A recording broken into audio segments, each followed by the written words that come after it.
49 అంటే సంతానం, 49 అంటే సంతోషం. 39 ఆంధ్రప్రదేశ్, తెలంగాణ.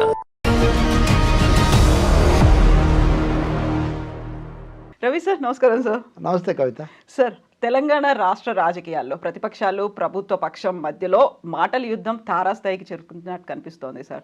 మేము తలుచుకుంటే ప్రతిపక్షాన్ని లేకుండా చేస్తాం, బీఆర్ఎస్ని ముక్కలు చేస్తామని కాంగ్రెస్ అంటోంది. నిజంగా కాంగ్రెస్ ప్రభుత్వాన్ని మేము ఏ క్షణమైనా కూల్చే కెపాసిటీ ఉంది అన్నట్టుగా బీఆర్ఎస్ చెప్తోంది సార్. ఎట్లా చూడొచ్చు సార్, అసలు ఏం జరుగుతుంది? అంటే కూల్చే కెపాసిటీ లాంటి దాన్ని అయితే డెఫినెట్గా డెమోక్రాట్స్ ఎవరు, ప్రజాస్వామికవాదులు ఎవరు కూడా ఆమోదించరు.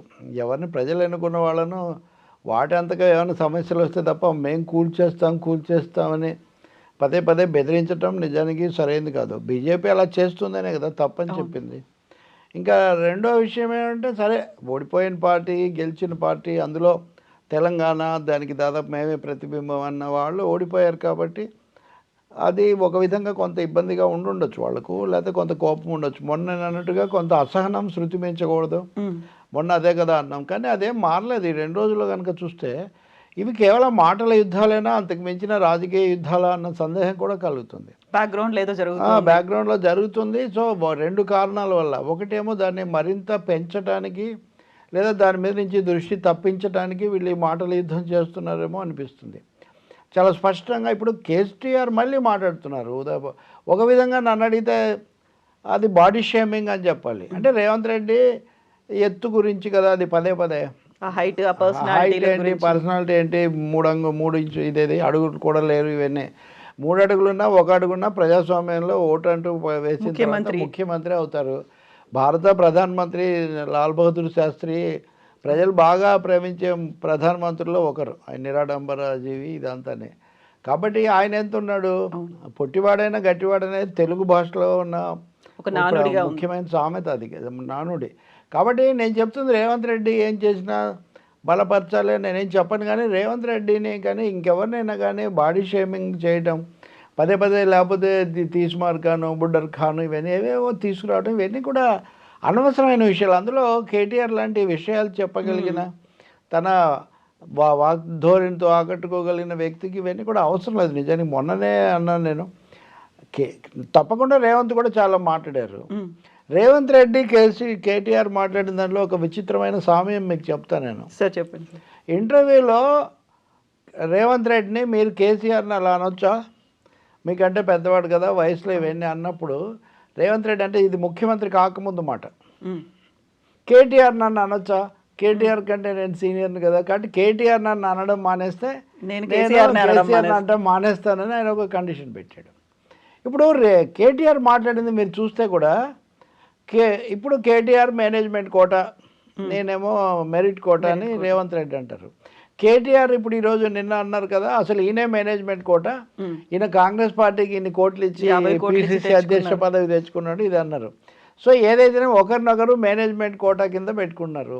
కోటాల సంగతి పక్కన పెడితే ఇద్దరు కూడా పార్టీలను, ఆయన ప్రభుత్వాన్ని కూడా మేనేజ్ చేయాలి. ఈయన నిన్నటి వరకు చేశాడు, ఇప్పుడు పార్టీని మేనేజ్ చేసి మళ్ళీ అధికారంలోకి తెచ్చుకోవాలి.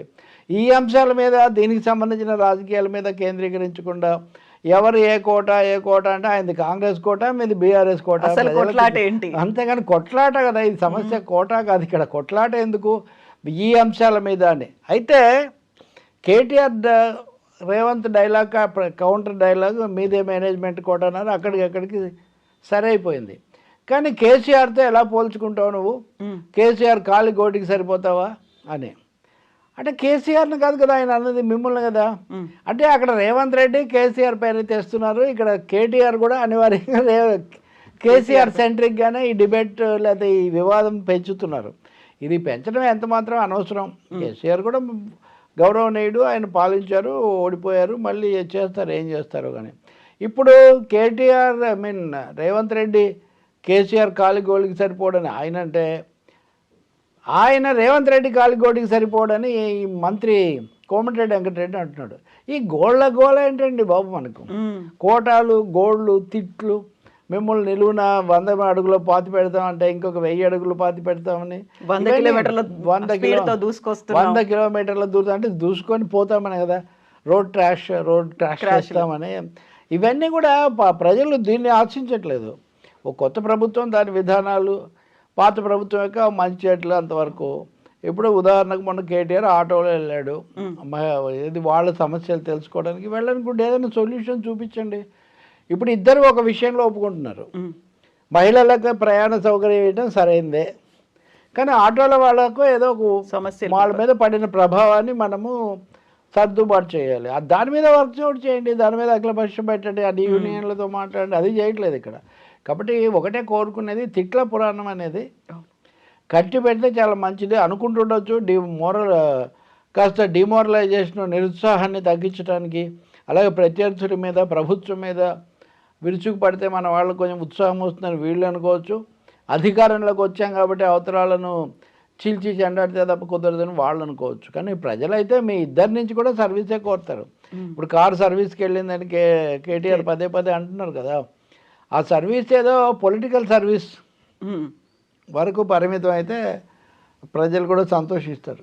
కానీ నా ఉద్దేశం ఏంటంటే, వీళ్ళు కేవలం తిట్లేనా, ఇంకా మతలబ్ ఏముంది దీని వెనక, జరుగుతుంది అసలు తిట్ల వెనక అంతకు మించిన మతలబు ఉందా అని. ఎందుకంటే మీ ప్రభుత్వాన్ని కూల్చేస్తామని వీళ్ళు అంటారు, మేము తలుచుకుంటే తలుపులు తెరిస్తే బీఆర్ఎస్లో ఒక్కటి కూడా మిగలడని వాళ్ళు అంటారు. అంటే పార్టీలు గత రెండు సార్లు కేసీఆర్ హయాంలో అవతల పార్టీలు దాదాపు ఖాళీ అయిపోయిన పరిస్థితి, ప్రతిపక్ష హోదా లేకుండా పోయింది. ప్రతిపక్ష హోదా లేదు, అసలు ప్రతిపక్షమే లేదు కదా. ఇద్దరు మిగిలినట్టున్నారు చివరకు, భట్టి విక్రమార్కను, శ్రీధర్ బాబు, ఇంకేమన్నా సీతక్క, ముగ్గురు కథ, ఇంకొకరు ఇద్దరు అనుకోండి, అది కూడా దశల వారీగా. కాబట్టి అలాంటి పరిస్థితి రాకూడదని మనం కోరుకోవాలి. దానికి మీ పార్టీని మీరు పకడ్బందీ పెట్టుకోవాలి, వాళ్ళది వాళ్ళు చేసుకోవాలి. ఈ సమయంలో ఇప్పుడు నలుగురు కలిసారు ఒకసారి, మెదక్కు సంబంధించిన ఎమ్మెల్యేలు, వాళ్ళు చాలా ఎక్కువగానే అది ఒక సన్మానం స్థాయిలోనే ముఖ్యమంత్రికి పుష్పగుచ్చం ఇచ్చి మరి చాలా అభినందిస్తున్న రీతిలోనే కలిశారు. తర్వాత మేము సమస్యలు మాట్లాడడానికి వెళ్ళామంటారు. మళ్ళీ నిన్న ప్రకాష్ గౌడ్ ఈయన కలిశాడు. వాళ్ళంటే మెదక్ కాబట్టి, మెదక్ హరీష్ రావు ఎక్కువ చూస్తుంటాడు కాబట్టి, ఇదేదో హరీష్ వర్సెస్ కేసీఆర్ ఫ్యామిలీ అన్న పద్ధతిలో అప్పుడు పిక్చర్ వచ్చింది. వాళ్ళు ఇచ్చిన వివరణతో కూడా ఎవరు పెద్దగా సంతృప్తి చెందలేదు. ఓకే, వాళ్ళు ఏదో వివరణ ఇచ్చారు. ఇప్పుడు ప్రకాష్ గౌడ్ కూడా వివరణ ఇస్తున్నాడు. కానీ ఈ విధంగా ఎవరికి వాళ్ళు వెళ్ళి కలుసుకొని పుష్పగుచ్చాలు ఇచ్చి సమస్యలు చెప్పుకునే అది ఏం జరుగుతుంది వెనుక? వీళ్ళు చెప్పడమే కానీ కాంగ్రెస్ ఆ మాట చెప్పట్లేదు. రేవంత్ రెడ్డి కానీ ముఖ్యమంత్రి కార్యాలయం కానీ కేవలం సమస్యలు చెప్పుకోవడానికి వచ్చారని వాళ్ళు క్లారిఫై చేయట్లేదు. మీరు అభినందించడానికి వచ్చారనే మాట కూడా పెద్దగా రావట్లేదు, ఏం చెప్పట్లేదు. కలుసుకున్నారు, కలిశారు, మాట్లాడారు అని చెప్తున్నారు. పైగా చాలామంది టచ్లో ఉన్నారు అంటున్నారు. కాబట్టి బీఆర్ఎస్ నుంచి ఒక సంఖ్యలో, పెద్ద సంఖ్యలోనే ఎమ్మెల్యేలను ఆకర్షించడానికి కాంగ్రెస్ పార్టీ ప్రయత్నం చేస్తుండొచ్చు. వాళ్ళే ఆకర్షితులు అవుతుండొచ్చు కూడా. ఎందుకంటే అధికారం ఇక్కడ ఉంది కాబట్టి. అంతకుముందు అధికారం ఉంటేనే తప్ప అభివృద్ధి సాధ్యం కాదని వచ్చిన సిద్ధాంతం నిజమైతే పార్టీ మారడానికి కూడా కారణం అదే అంతే కదా చెప్పారు. దాన్ని వాళ్ళు సమర్థించారు కదా అప్పుడు. ఇప్పుడు అదే కారణం కాంగ్రెస్ కూడా చెప్తుంది. కాబట్టి ఇదేదో జరుగుతుంది.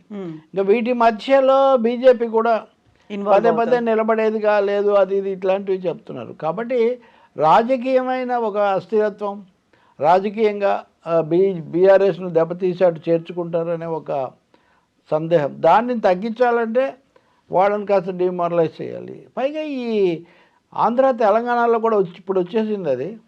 ఎదుటి వాళ్ళను బాగా తిట్టి పోస్తే, చీల్చి చెండాడితే, బాడీ షేమింగ్ కూడా చేస్తే, లేదా ఫ్యామిలీ విషయాలు కూడా తీసుకొస్తే అదేదో చాలా ప్రయోజనకరంగా ఉంటుంది, బాగా తొందరగా దావానలలాగా వ్యాపిస్తుంది అన్నట్టుగా దానికి సోషల్ మీడియా కూడా తోడవుతుంది.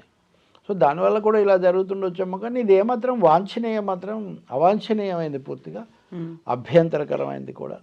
సార్, దీంట్లో ప్రధానంగా వినిపిస్తున్నటువంటి మరొక పేరు కోదండరామ్ గారు. కోదండరామ్ గారిని కూడా ఇన్వాల్వ్ చేస్తూ మాట్లాడడం, అటాక్లు అనేవి చేయడాన్ని ఎలా చూడొచ్చు సార్? నేను ఇంకొక చిన్న విషయం చెప్తాను. ఈరోజు మునుగోడు ఉప ఎన్నిక కొన్ని రోజుల్లో జరుగుతుంది అనగానే ఈ ఆపరేషన్ ఫామ్ హౌస్ జరిగింది. ఇప్పుడు ఆపరేషన్ ఫామ్ హౌస్లో నిందితుడిగా ఉన్న నందకుమార్, ఆయన క్యాంటీన్ను మున్సిపాలిటీ ఏదో జిహెచ్ఎంసీ కూల్చేసిందని, దాని వెనక వెంకటేష్ వాళ్ళు ఉన్నారని ఇప్పుడు వాళ్ళ మీద కేసు పెట్టారు. ఈరోజు పొద్దునుంచి అదే స్టోరీ నడుస్తుంది. సరే, వాళ్ళ మధ్య ఆస్తి వివాదము, లీజు, సబ్ లీజ్ వివాదం, అది ఎలా ఉంటుంది అనేది వాళ్ళు చూసుకుంటారు. కానీ ఇక్కడ సమస్య ఏమంటే, అంత కీలకమైన కేసులో ఇలాంటి పాల్గొన్న వ్యక్తి ఇందులో భాగస్వామిగా ఉండడం చాలా సందేహాలను లేవనెత్తుతుంది. అంటే వీళ్ళు ఏం చేశారు? ఇటువంటి ఎవరి ప్రోద్బలం ఉంది? అప్పుడు ఎవరి ప్రోద్బలం ఉంది? ఇప్పుడు ఎవరు ప్రోద్బలం ఉంది, ఇలాంటి ప్రశ్నలు ఇక్కడ తప్పకుండా తీసుకొస్తుంది. వాస్తవంగా ఇలాంటి వాళ్ళను పవర్ బ్రోకర్స్ను లేదా వెనక ఉండే వాళ్ళను వీళ్ళని వదిలిపెట్టేసి ఇక్కడ కోదండరాములు అంటే ఆయన మీద ఎందుకు పడుతున్నారో కూడా నాకు తెలియదు. ఇప్పుడు కోదండరాము తప్పకుండా కేసీఆర్ ఆధ్వర్యంలో ఆయనతో కలిసే జేఏసీ నాయకుడిగా అదంతా చేశారు. కానీ ఆయన టెక్నికల్గా చూస్తే జేఏసీ అధ్యక్షుడిగా చైర్మన్ కేవలం బీఆర్ఎస్కు అప్పుడు టీఆర్ఎస్కే పరిమితం కాదు. తర్వాత మీరిద్దరు ఇమ్మడిలాగా ఉండలేకపోయి ఉండొచ్చు. నాకు తెలుసు కోదండరాంకు రాజ్యసభ లేకపోతే ఆఫర్ చేశారు. ఆయన స్వతంత్రంగా ఉండాలి, లోబడి ఉండకూడదు. ఎందుకంటే అప్పటి వరకు లోబడి ఉంటాడు ఆయన ఈ పార్టీలతో ఈయనతో సమన్వయం సర్దుకోలేక ఇంకెక్కడ అని చెప్పి ఆయన ఒప్పుకోలేదు. తను సొంతంగా రాజకీయ పెంచుకోలేదు. ఉదాహరణకు ఏజేపీ లాంటి పార్టీలుగా కోదండరాం కాలేదు. ఎందుకు కాలేదు అది వేరే చర్చ, దాని మీద చాలా విశ్లేషణలు అవన్నీ చేశాం. కానీ కాబట్టి ఆయన ఇప్పుడు తనకంటూ చిన్న పార్టీ పెట్టుకొని కాంగ్రెస్తో కలిసి ఎమ్మెల్సీని చేశారు. ఏ విధంగా చూసినా ఆయన అర్హుడే కదా. ఎమ్మెల్సీగా ఆయన చేసిన సేవ రీత్యా మూడో జేఏసీ చైర్మన్గా తెలంగాణ వాదం విషయంలో ఆయన ఎవరు తప్పుపట్టలేరు. దాన్ని తీసుకొని ఆయనను ఒక కౌశిక్ రెడ్డినో లేదా దాసోజు శ్రావణ్నో ఎలా పోలుస్తాం మనం? తప్పకుండా నేను బలపరుస్తాను. బీఆర్ఎస్ అప్పుడు అధికారంలో ఉండి 2 పేర్లు పంపిస్తే వాటికి అడ్డం పడ్డం గవర్నర్ చేయడం సరైంది కాదు. అప్పుడు చేయలేదు, ఇప్పుడు ఎందుకు చేస్తావు? శ్రావణ్, కౌశిక్ రెడ్డి లేదా ఇంకొక ఆయన వాళ్ళు కోదండరాం ఒకటే అంటే కేటగిరీలోకి వస్తాడా? కోదండరాం రాజకీయం లేకుండా ఏమీ లేదు. కోదండరాం కూడా రాజకీయాలు ఉండొచ్చు, పార్టీ అధ్యక్షుడు అయి ఉండొచ్చు. కానీ ఆయన పార్టీ ఏర్పడిన తీరు, ఆయన బయటికి పోయిన తీరు ఇవన్నీ ఒక నేపథ్యంలో జరిగాయి. బేసిక్గా ఆయన అకాడమిషియన్, ప్రొఫెసరు, దాన్ని ఎవరు రిటైర్డ్ ప్రొఫెసరు, అందులో రాజనీతి శాస్త్రమే అనుకుంటా. కాబట్టి అంటే రాజకీయాల్లో ఇంకా దేన్ని మనం ఉపేక్షించకూడదు, ప్రతిదాన్ని కంటెస్ట్ చేయాలి అనే పద్ధతిలో చేయటం తప్ప కోదండరాంకు ఉన్న స్టేచరు సీనియారిటీకి ఎమ్మెల్సీ పదవి నిజానికి ఏం పెద్దది కాదు. నిజానికి ఆయన అది కూడా చాలా ఆలస్యంగా ఆయన అనుయాయులు పెద్ద సంతృప్తి కూడా పడట్లేదు. ఆయన ఏదో మంత్రి ఎప్పుడు అవుతారా లేదా రోజు కోదండరాంని ఇదే ప్రశ్నలు అడుగుతున్నారు. సో నేను అనేది ఏంటంటే ఇప్పుడు కేసీఆర్ లేనందుకు మమ్మల్ని చూసి భయపడుతున్నారు. కేసీఆర్ వస్తే ఏమవుతుంది అని చెప్పడం. రాజకీయాల్లో అంటే ఎవరైనా కానీ ఎన్టీఆర్ రాజకీయాల్లోకి వచ్చిన తర్వాత ఒక దశలో చాలా నొచ్చుకునేవాడు అంటారు. ఎందుకంటే సినిమా రంగంలో నేను మక్కుటం లేని మహారాజు ఆయన ఎవరు ఆయన దగ్గరకు వచ్చి మాట్లాడడానికి కూడా ఎవరు హెజిటేట్ చేసే పరిస్థితి. అట్లాంటిది ఇక్కడేంటి ప్రతివాడు నన్ను విమర్శిస్తాడు ప్రతిరోజు. అప్పుడు ప్రతి పేపర్ తీస్తే నా మీద తిట్లుంటాయని. సో రాజకీయాల్లోకి ఒకసారి వచ్చిన తర్వాత ఎవరినైనా కానీ గౌరవమే, విమర్శ అని ఉంటుంది. కానీ నిజానికి రేవంత్ రెడ్డి కేసీఆర్ను చాలా తీక్షణంగా ఎదుర్కొంటాడు అన్నది కూడా ఆయన ఆకర్షణ పెంచిన విషయాల్లో ఒకటి. అందరూ కేసీఆర్ నోటికి భయపడతారు, రేవంత్ రెడ్డి మటుకు చేస్తున్నాడు, మాట్లాడేస్తాడు అని. అది రైటా తప్ప అంటే ఒకరినో తిట్టుకోవడం ఎప్పుడు రైట్ కాదు. కానీ అవే అటు ఇటు అస్త్రాలు అయినప్పుడు ఎవరైనా చెప్తారు. కాబట్టి నేను అనుకోవడం కేసీఆర్ రావడం తొందరగా ఆరోగ్యం కోలుకొని దాన్ని తప్పకుండా స్వాగతించాలి. ఆయన క్రియాశీలంగా పాల్గొనాలి, ఆయన సేవలు కూడా అందాలి. అన్నమాట రేవంత్ రెడ్డే చెప్పారు పరామర్శించడానికి వెళ్ళినప్పుడు. కానీ అదే సమయంలో ఇది మళ్ళీ ఏదో ఈ యుద్ధానికి కొనసాగింపు అయితే అది కాకూడదని మనం కోరుకోవాలి.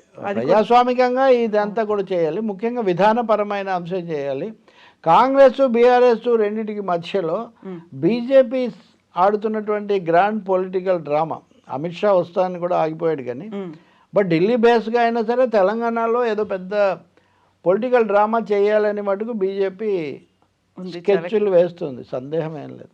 దాని గురించి ఆలోచిస్తే వీళ్ళు ముందు, లేకపోతే కాంగ్రెస్ను బీఆర్ఎస్ను కూడా బీజేపీ దెబ్బతీస్తుంది, అంటే తీయాలని చూస్తుంది. రవి సార్, ఇప్పుడు కాంగ్రెస్ పార్టీకి సంబంధించి మధు యాష్కి చేస్తున్నటువంటి కామెంట్లు సార్, ఇప్పుడు బాలకృష్ణ ఇంటి మీద అటాక్ చేస్తే రైడ్స్ జరిగితే 500 కోట్లు దొరికాయి, అంతకు మించి ఆస్తులు అనేవి కేసీఆర్ దగ్గర ఉన్నాయి, ఇప్పుడు ఏసీబీ రైడ్స్ జరగబోతాయి, ఫామ్ హౌస్ మీదనే జరుగుతాయి, కొన్ని వేల కోట్ల ఆస్తులు అనేవి బయటపడతాయి, డబ్బుల కట్టల మీదనే కేసీఆర్ పడుకుంటున్నాడు అనే మాట. ఇప్పుడు ఏసీబీ రైడ్స్ అనేది ఎలా చూడవచ్చు సార్? అసలు ఒకటండి, ఇప్పుడు రేవంత్ రెడ్డి అదే నేను ఇందాక చెప్పిన ఇంటర్వ్యూలోనే ఆయన ఒకటి అన్నారు, మేము కక్ష సాధింపు చేయము, అదే సమయంలో తప్పులు ఏమైనా ఉంటే మేము ఉపేక్షించమని. మధు యాష్కి గౌడు మామూలుగానే కొంచెం ఆయన తీవ్రంగా సెన్సేషనల్గా మాట్లాడతారు. ఏసీబీ దాడి చేస్తుంది అంటే అసలు ఇంత ముందుగా హెచ్చరించి ఎవరు దాడి చేయరు. నోట్ల కట్టల మీద పడుకోవటము, లేకపోతే ఇప్పుడు ఉదాహరణకు ప్రగతి భవన్లో అవును, అవి ఉన్నాయి, ఇవి ఉన్నాయి, బంగారు తాపడాలు ఉన్నాయి, చాలా బుల్లెట్ చెప్పారు. ప్రూఫ్ బాత్రూమ్లు కూడా ఇప్పుడు ఉన్నాయి. చాలా రోజులు అయింది కదా, ఇప్పటికి అలాంటివేమీ ఫోటోలు బయటికి రాలేదు. రాలేదు. అమెరికా వాళ్ళు ఇరాన్లో సద్దాం హుసేన్ గురించో లేదా కిమ్మల్ జోంగ్ గురించో చెప్పడానికి ఇలాంటివి వదులుతుంటారు. ఇవేంటంటే ప్రజలను ఉరికే ప్రభావితం చేసే అంశాలు మాత్రమే. నిజంగా ఉంటే బయట పెట్టచ్చు కదా. ఇంకా మూడోది, ఈ చేసేది చేయొచ్చు చట్టబద్ధంగా, చట్టరీత్యా, అంతేగాని దాన్ని ఒక బెదిరింపు అస్త్రంగా వాడుకోవటం అనేది అది సరికాదు. చాలా అంశాల్లో వాళ్ళు చాలా చేస్తామన్నారు. అడుగు ఎలా వేయాలో కూడా, ఉదాహరణకు మేడిగడ్డ బ్యారేజీ మీదనే దర్యాప్తా, కాళేశ్వరం మీద మొత్తం బృహత్ దర్యాప్తా, ఇంతవరకు ఏం వాళ్ళేం తేల్చుకోలేదు. సో మంత్రిది ముఖ్యమంత్రి ఈ లోపల బీజేపీ వాళ్ళు ఏమంటున్నారు, నేను ఇంత బీజేపీ పాయింట్ మీకు చెప్తున్నా, మీరు వీళ్ళిద్దరు కుమ్మక్కై దాన్ని కప్పిపుచ్చుతున్నారని చెప్పి వాళ్ళు ఆరోపణ చేస్తున్నారు. అంటే సిబిఐని దించాలని కాంగ్రెస్ అడుగుతుంది.